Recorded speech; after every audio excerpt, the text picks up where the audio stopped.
pray that I might come to know you more, that you would guide me in every single step I take, that every day I can be a light unto the world every day. It's you I live for every day. I'll follow after you every day. I'll walk with you, my Lord. It's you I live for every day. It's you I live for every day.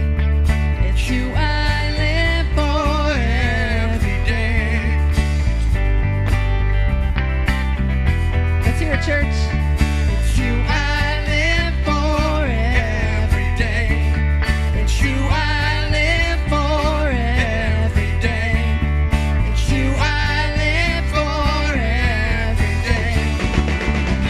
Every day, it's you I live for every day.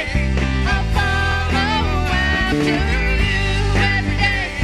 I'll walk with you, my Lord. Every day, it's you I live for every day. I'll follow after you every day.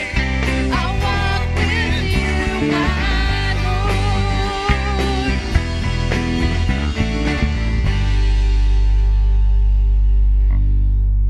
Well, good morning. You can take a seat. I don't know how early you all were out, but I wasn't out terribly early. I shouldn't say it like that. But it was nice because it was kind of a still, quiet morning. It wasn't super windy, and the weather was just perfect. And it was fun to walk all the very far distance from my car to the door, all the 10 steps it took.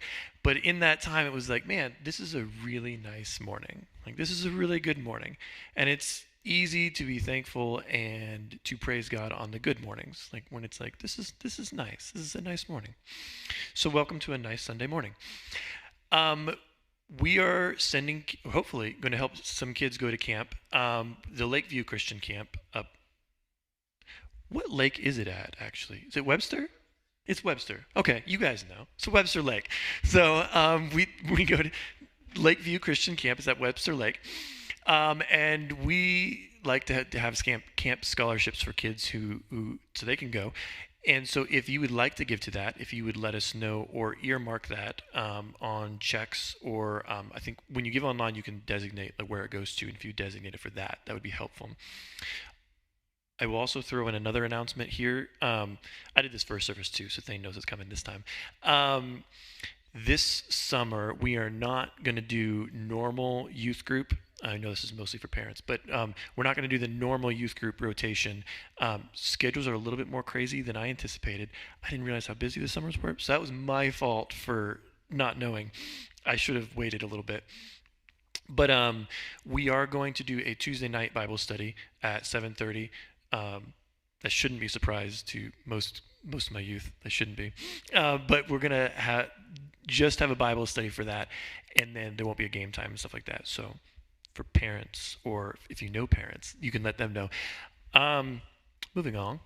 We're going to do a book study on Wednesday mornings. We don't know the time or location just yet, and there's a reason why, because we're seeing who joins it first, and then we'll go from that. We'll decide from there. It's a little book, The Life of God and Soul of Man by Henry Scougal, probably not a person you know of. I think technically he's Presbyterian, for those of you who care about that. He's pretty close to the Reformation, so they really don't have designations just yet, I don't think.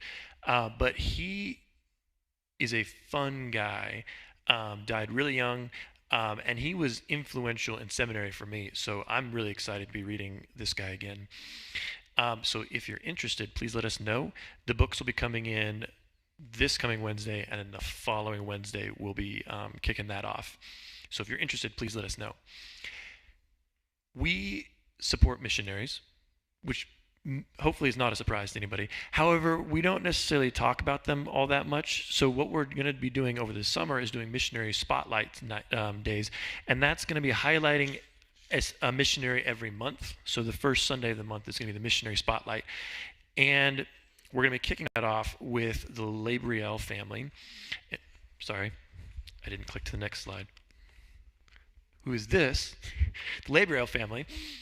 And they are missionaries with World Venture in Ecuador, in the third largest city in the country. They have 2 kids, Mateus and Layla, and they are working on building relationships and church planting. And then a huge part of what they do is work to share the gospel in a predominantly Catholic area. The Catholicism in the area is more traditional. It's more syncretistic, so it's kind of Catholicism mixed with the beliefs that were already kind of there, which can make it a little bit harder, because then it's mixed in with other things, and you can definitely get a resistance to the gospel there because people think they're already saved. They know about Jesus, and so it can be harder to get people to understand they need the personal relationship with Jesus. So Sarah and the kids are going to be back here next Sunday in Hayes at North Oak Community North Oak Community Church from 12:30 to 5, and everybody's invited to stop by and connect with them and learn more about their ministry. We also have some information about them on our website, so you can check that out. And I told the first service, it'd be cool just to stop by, and you don't necessarily have to spend a ton of time with them, but also just to encourage them, because church planting is hard anywhere. But church planting in a predominantly Catholic area where people think they're Christians is even harder.